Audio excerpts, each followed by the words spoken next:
Hey there, and welcome to Small Step Saturday. Today I'm going to be talking about Sunday Scaries or work life balance anxiety.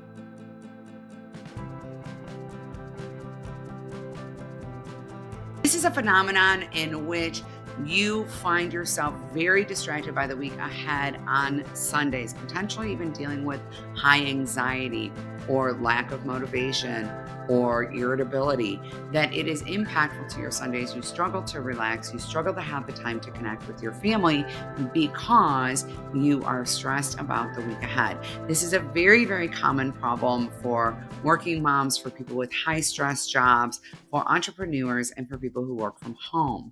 These particular work dynamics tend to create a lot of difficulty in separating you time and family time from your job. And today we're going to talk about how to do that because the truth is you need the weekend. Okay? This you need both days.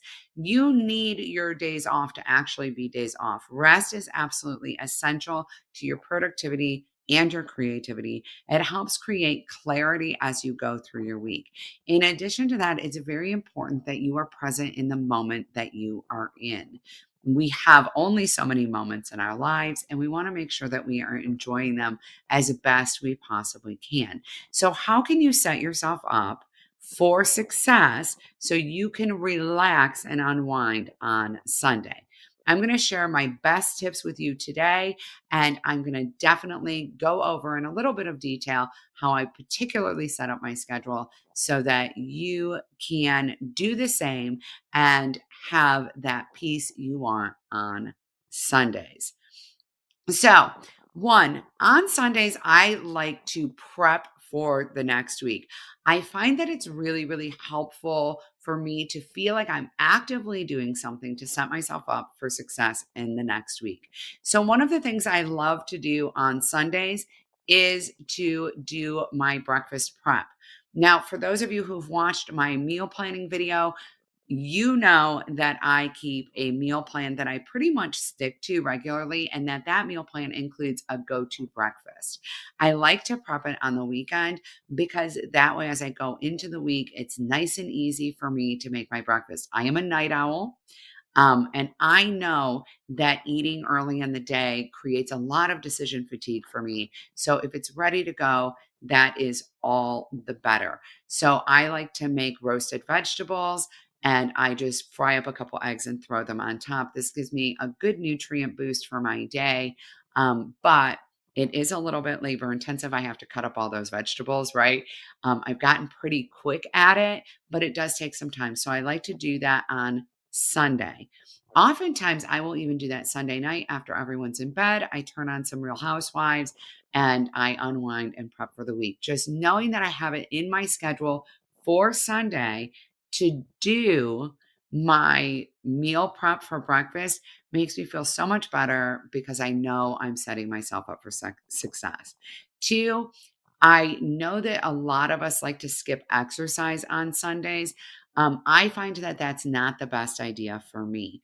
Moving my body on Sunday actually helps me burn off a little of that extra energy. One of the things I find is problematic for me on Sundays and more likely to lead to Sunday scaries or work life balance anxiety is that after the down day on Saturday, even if it's not completely down, after the down day on Saturday, I have a little bit of excess energy. And if I don't do something to dispel that energy, I find that I will start to become a little angsty and anxious feeling.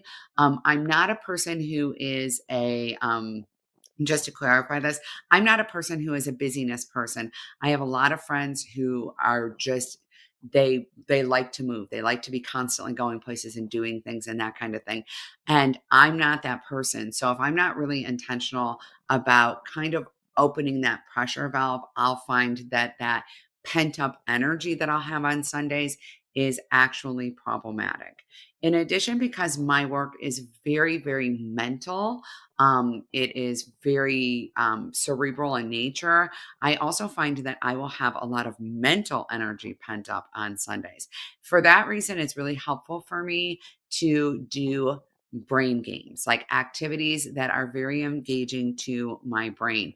Lately, my big go to has been Scrabble marathons with my husband.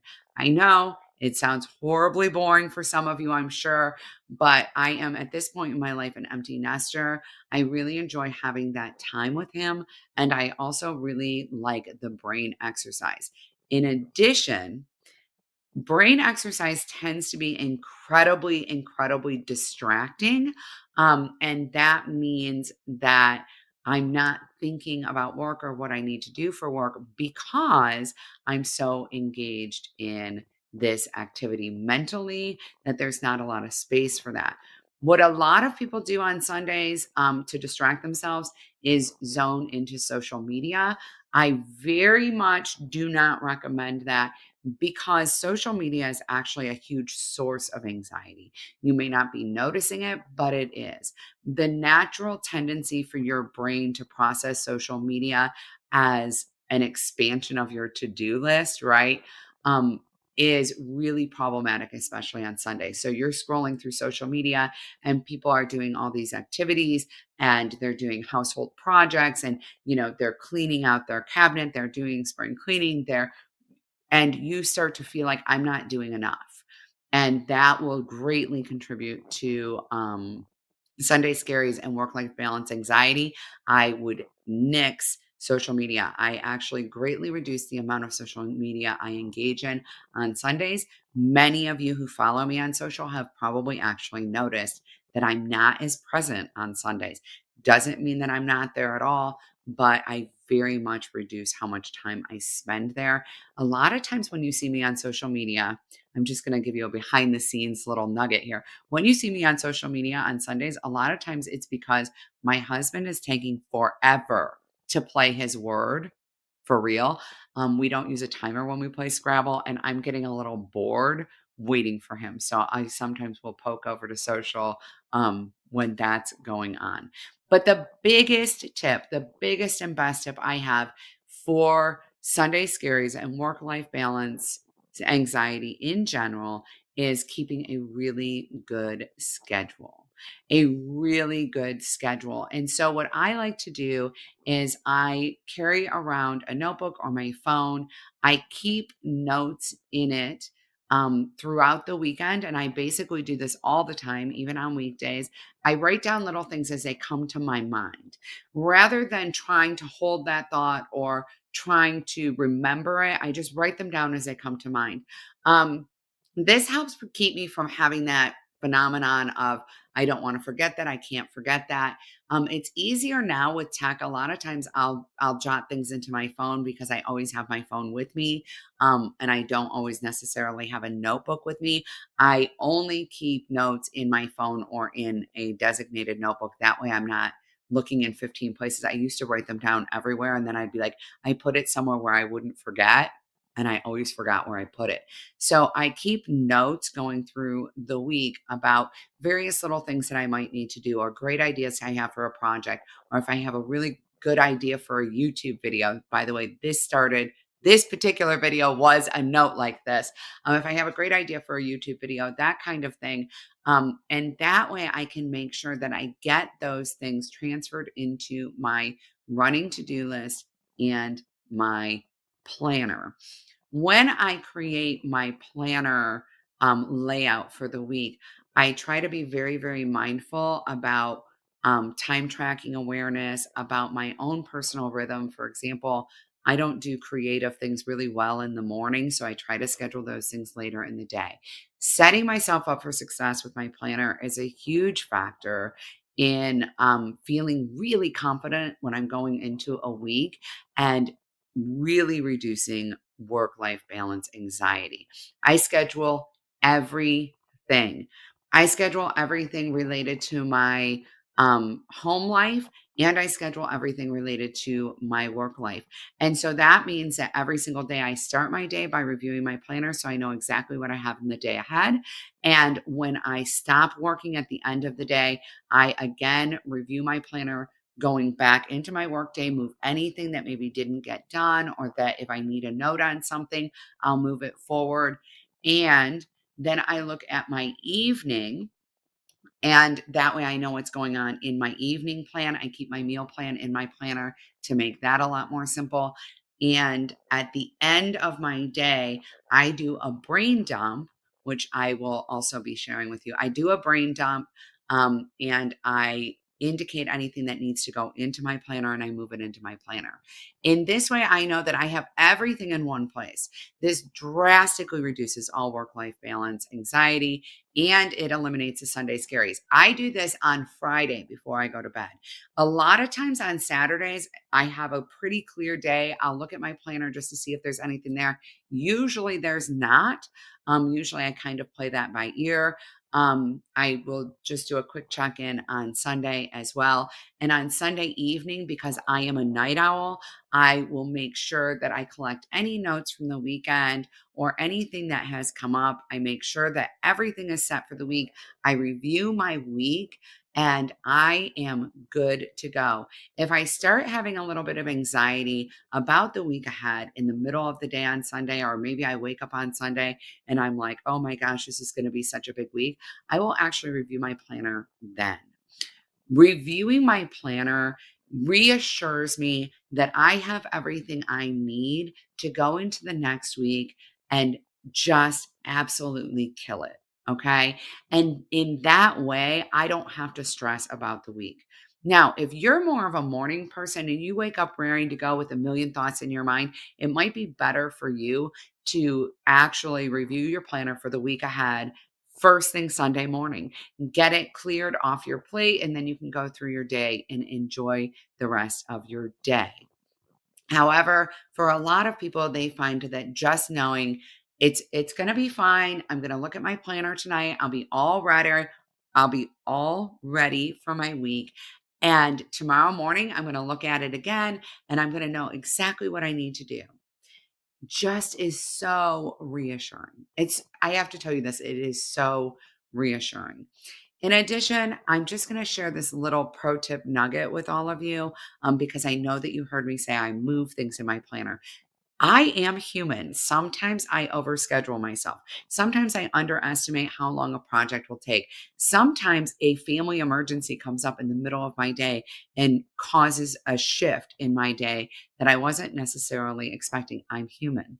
That happens. That's real. And because that happens, I approach anything that didn't get done with grace and curiosity. So when I see something in my planner that needs to be moved, instead of thinking, why are you such a slacker? Why aren't you motivated? Why can't you just get your things done? What I think instead is, what happened there? What happened there? Did you potentially schedule something really creative in a time of day that you really don't have that kind of energy? Did you get an emergency phone call from one of the kids? Is this a one-off thing that this happened? Was the project a 4-hour project, but you thought it would be a 2-hour project and scheduled it that way? By the way, that just happened to me yesterday. And in this way, I am actually better able to adjust my schedule going forward. And every I will tell you this, every single day, every single week that I have done this, I have gotten better and better and better at it. It has drastically impacted my productivity and my creativity and my output. I am doing so much better now that I know when to schedule things in my day rather than beating myself up than I ever have before. This also allows me to have a lot more downtime. All right. A lot more downtime. I no longer actually have to schedule downtime into my day. If you don't have downtime, please get it scheduled. It will change your life. I promise you, it will make you so much more productive, especially that downtime on Sunday. Get your whole weekend in. You deserve to have your days off actually be off days. And here's a little secret you may not know. Your employer deserves to have 100% of your time or attention, or as much of it as you can give them. And if you don't get that downtime on the weekends, you're not showing up well at work throughout the week. I am telling you this.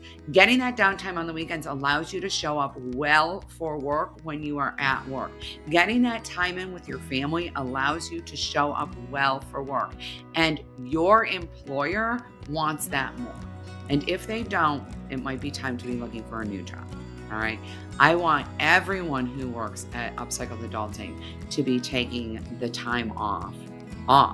I've also found that when people are more relaxed on the weekends, this is the most wild thing. When people are more relaxed on the weekends and they're not dealing with Sunday scaries, that they're very open-minded, and a lot of times they'll have amazing ideas for our company that will just pop into their head on weekends. They'll jot them down in their notes, and maybe they'll send me uh, a text about it, or they'll put it in a meeting note for later in the week.